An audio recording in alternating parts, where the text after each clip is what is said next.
అరిచేది ఉంటే ఇప్పుడు అరిచేయండి, మళ్ళీ స్పీచ్ మధ్యలో అరిస్తే ఫ్లో పోతుంది. Thank you. చాలా రోజులైంది, ఈ ఇయర్లో ఇదే ఫస్ట్ టైం అనుకుంటా.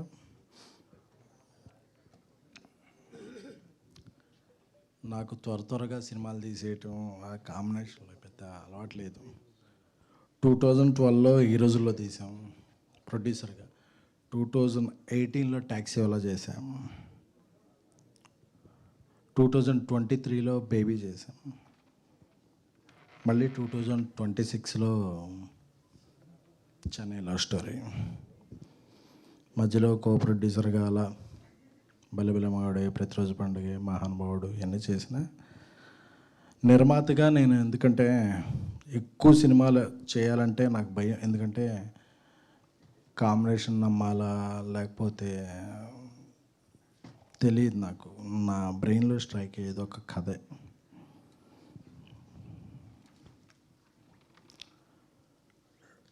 TV9లో జర్నలిస్ట్గా 2700 రూపీస్ శాలరీ నాకు. My career started.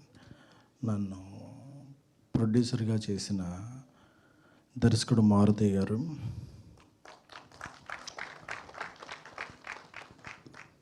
అలాగే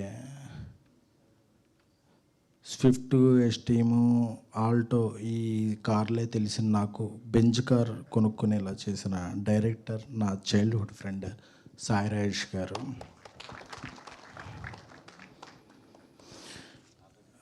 బిజినెస్ మ్యాన్లో ఒక డైలాగ్ ఉంటుంది. మహేష్ బాబు గారు వచ్చి మాట్లాడుతుంటే సాయి షిండి గారు పక్కన ధర్మవరం సుబ్రహ్మణ్యం చూసి ఒక్కడనే మాట్లాడాలిగా అంటే, వర్డ్ లేకుండా నేను ఏది మాట్లాడను విన్ను అంటారు. అలాంటిది నా తమ్ముడు Ravi Namburi. From these 3-4 years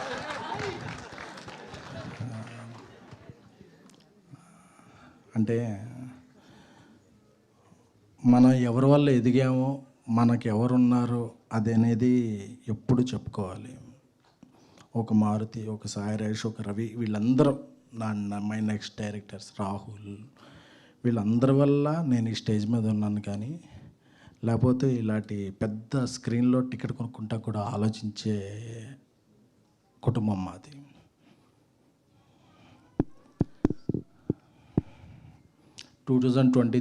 July 13th evening baby premieres జరిగినాయి. బేబీ చాలా పెద్ద బ్లాక్ బస్టర్ అయింది. ఎమోషన్ డామినేట్ చేసేది. మైకిల్ ఇసిరేయటం, చొక్కాలు ఇప్పేయటం, రకరకాలుగా ఉండేది. అంటే కోతి కొబ్బరికాయ దొరికినట్టు తెలియదు. ఎప్పుడూ అక్కడ ఉండేవాళ్ళం, మనం ఇక్కడ ఉండేవాటికి ఒక ఫీలింగ్ వచ్చేస్తుంది.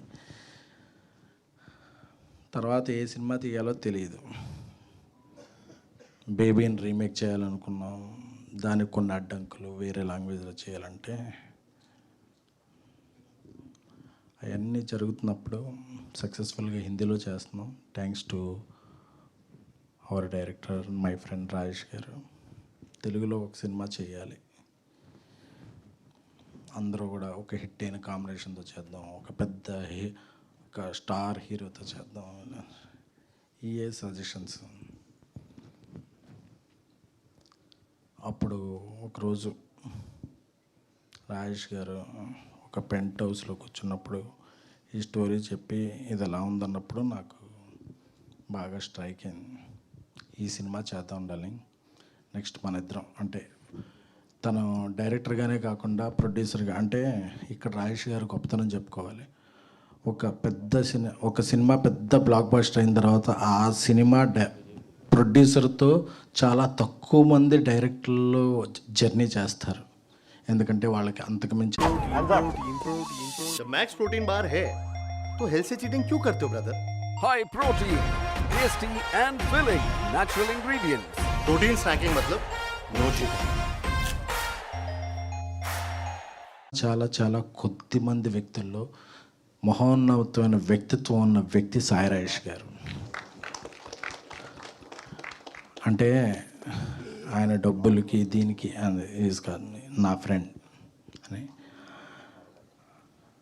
సో ఆయన ఈ కథ చెప్పినప్పుడు చాలా బాగా నచ్చింది. ఇదే మనం చేద్దాం అన్నప్పుడు ఎవరిని డైరెక్టర్గా పెడదాం అన్నప్పుడు, ఎందుకంటే ఆయనకి చాలా పర్టికులర్గా ఉంటుంది.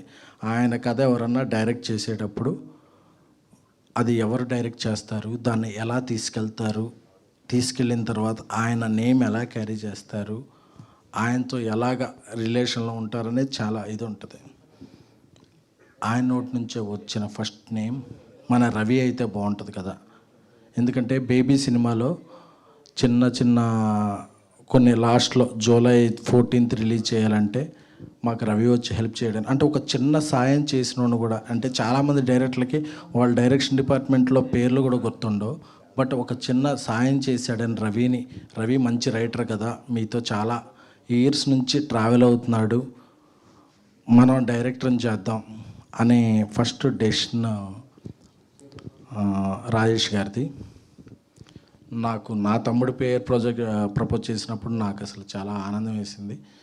డన్ రవి నువ్వు చేద్దాం అంటే, రవి వెంటనే అన్న మీరు ఇది కొద్దిగా పెద్ద సినిమా ఎలా అయ్యేలా ఉంది, అది ఓకే అని చెప్పాడు. బట్ రవి పొటెన్షియాలిటీ తెలుసు, he's very superior writer and తనకి ఒక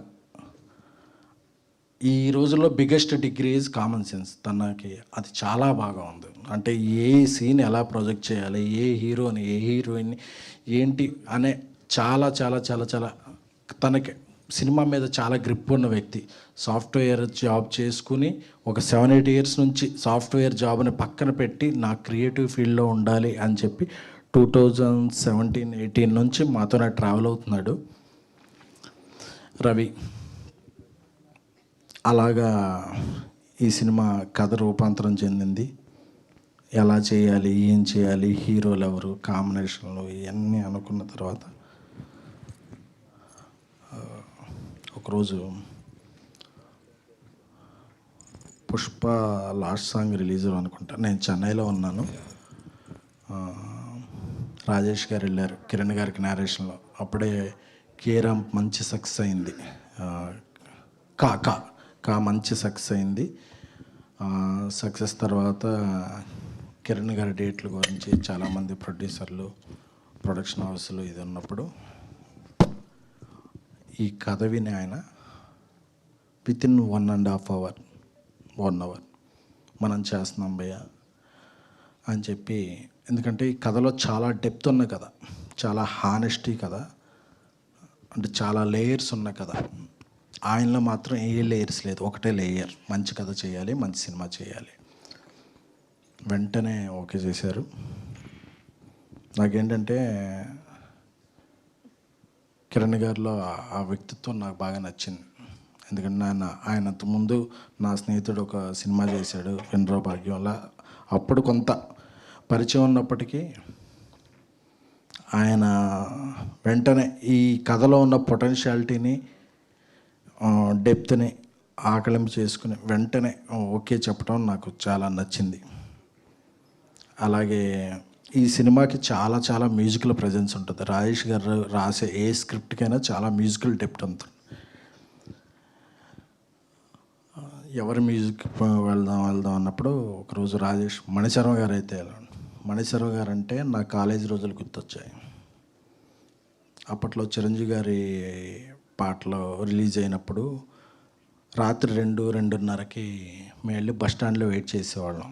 ఆ కార్టూన్స్ వస్తే అవి తీసుకుని వెంటనే ఆ బస్టాండ్లో ఉన్న పాన్ షాప్లో అది ప్లే చేసేవాళ్ళం. పొద్దున్నే 9ంటికి అన్ని షోరూమ్స్ తెరుస్తారు, కానీ రాత్రి అంటే మా ఫ్యాన్స్ జీవితం ఎలా ఉండేదంటే రాత్రి 2-2:30కి అది ఏ ఫ్యాన్ అయినా సరే, చిరంజీవి గారి ఫ్యాన్ అవని, బాలకృష్ణ గారి ఫ్యాన్, నాగార్జున, వెంకటేష్ ఎవరి ఫ్యాన్ అయినా సరే రాత్రి 2-2:30కి మ్యూజిక్ స్టోర్స్లోకి వచ్చే క్యాసెట్స్ బస్టాండ్కి వస్తే అదొక క్యాసెట్ తీసుకుని ఆ స్టోర్లో ప్లే చేస్తే అప్పుడు ఆహా అనేది. అప్పుడు మణిశర్మ గారు నేను ఫస్ట్ విన్న పాట సారీ సారీ సారీ అని బావగారిలో ఉన్న, సార్ థ్యాంక్ యూ మీరు సారీ అన్నారు, కానీ అప్పటి నుంచి ఇండస్ట్రీ మీకు థ్యాంక్ యూ సార్.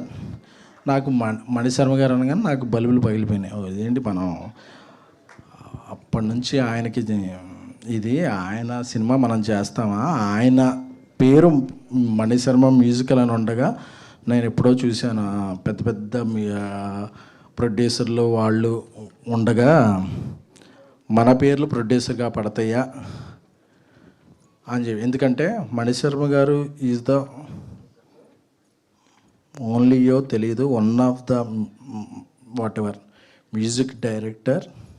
ఆయన సాహిత్యం వినపడేది, ఆయన సన్నిహిత్యం కనపడేది మ్యూజిక్తో, పదాలు అన్నీ వినపడేవి. Starting is always tough.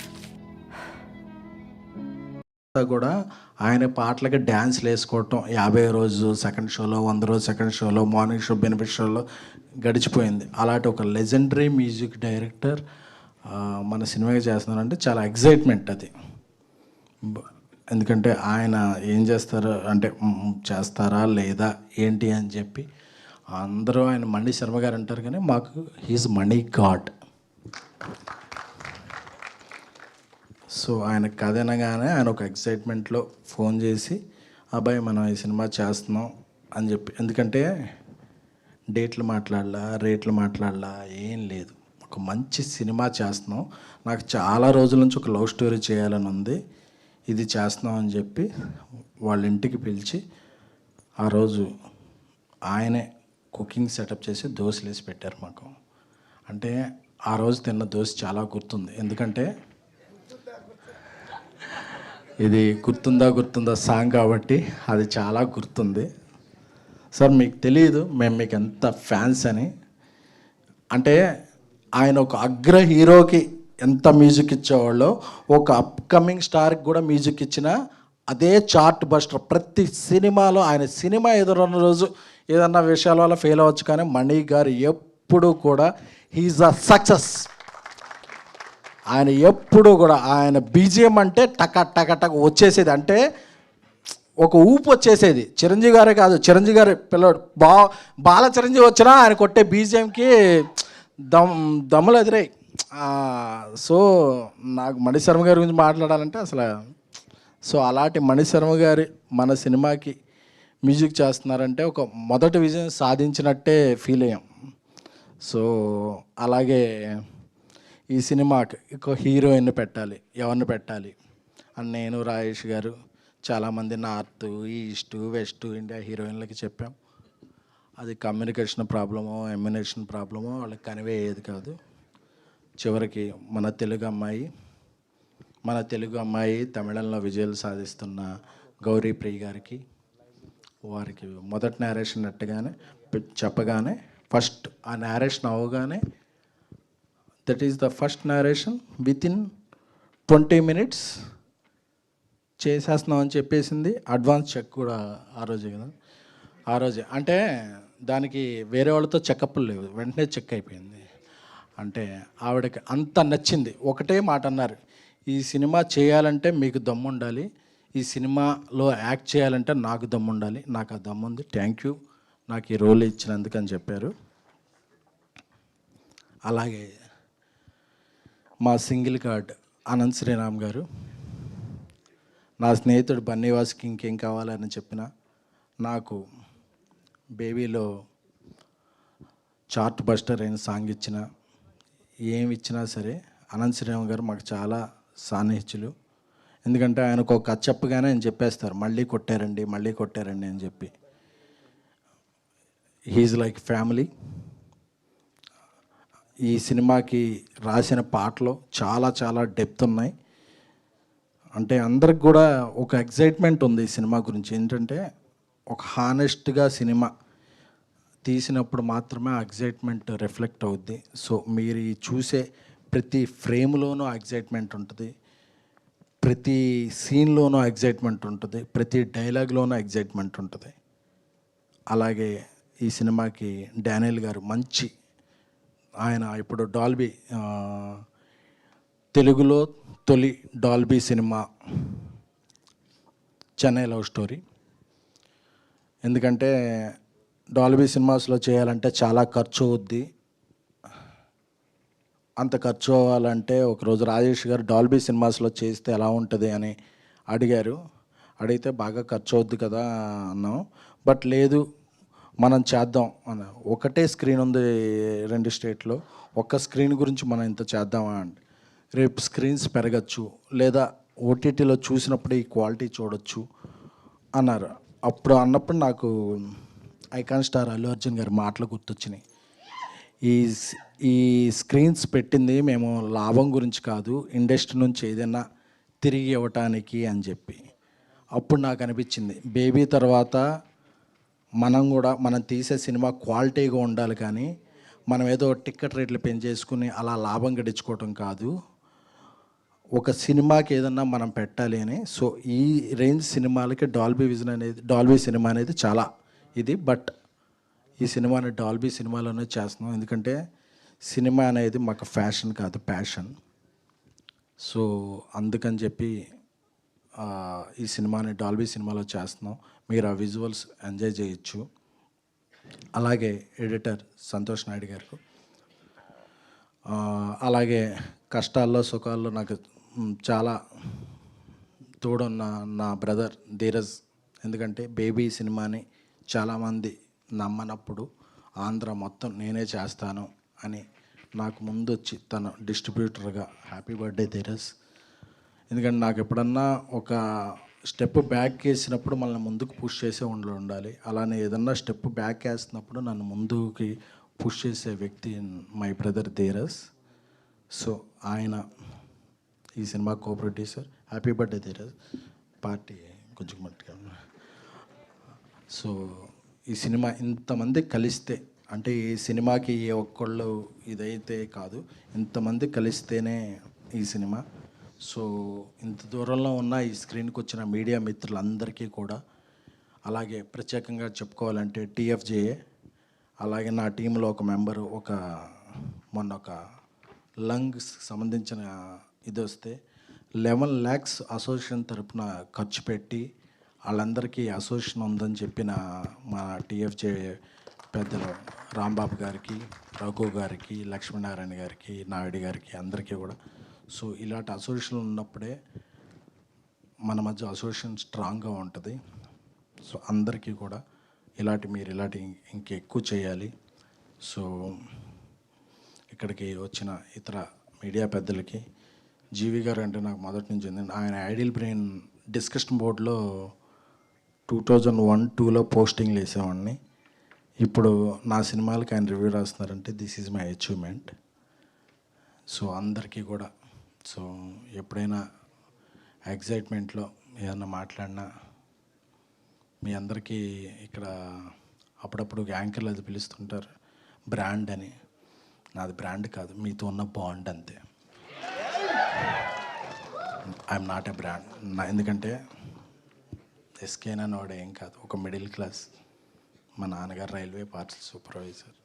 నేను ఈరోజు ప్రొడ్యూసర్గా ఉన్నానంటే ఒక గీతా ఆర్ట్స్, ఒక యూఏ క్రియేషన్స్, ఒక మైత్రి, అందరూ కూడా నన్ను నమ్మి నీ వెనకాల మేము ఉన్నాం, నువ్వు ఏ జర్నీ చేసినా అని.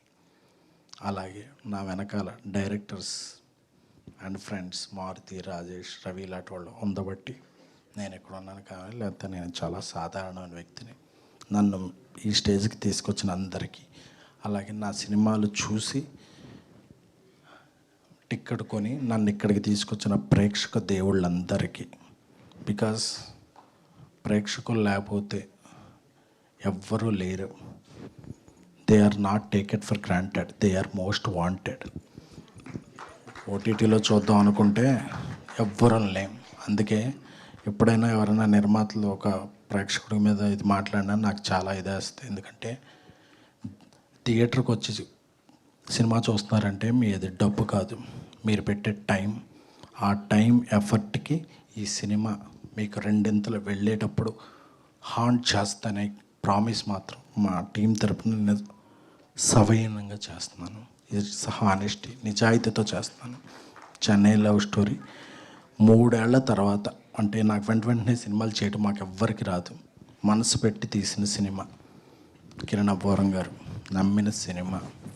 ఆయన కేరామ్ తర్వాత ఆయన సక్సెస్ స్ట్రీక్ని ఈ సినిమా కంటిన్యూ చేస్తని నేను బలంగా నమ్ముతున్నాను. ఇక్కడికి వచ్చిన అందరికీ కూడా, అరుస్తున్న అందరికీ కూడా love you. Sravanthi is family. Baby cinema చేసేటప్పుడు డబ్బులు లేకుండా ఉన్నప్పుడు చాలామంది యాంకర్లు ముందు స్టేజ్ ఎక్కడానికి ముందే డబ్బులు అడిగేవాళ్ళు. ఆవిడ లేదండి మీ దగ్గర డబ్బులు లేవు కదా, మీకు సినిమా హిట్ అయితే ఇవ్వండి అని చెప్పి ఫ్రీగా నాకు ఒక 5-6 అంటే మనకేమీ లేనప్పుడు ఎవరున్నారో వాళ్ళని మాత్రం మర్చిపోకూడదు. Love you all. Thank you. Thank you SKN గారు, థ్యాంక్ యూ సో మచ్.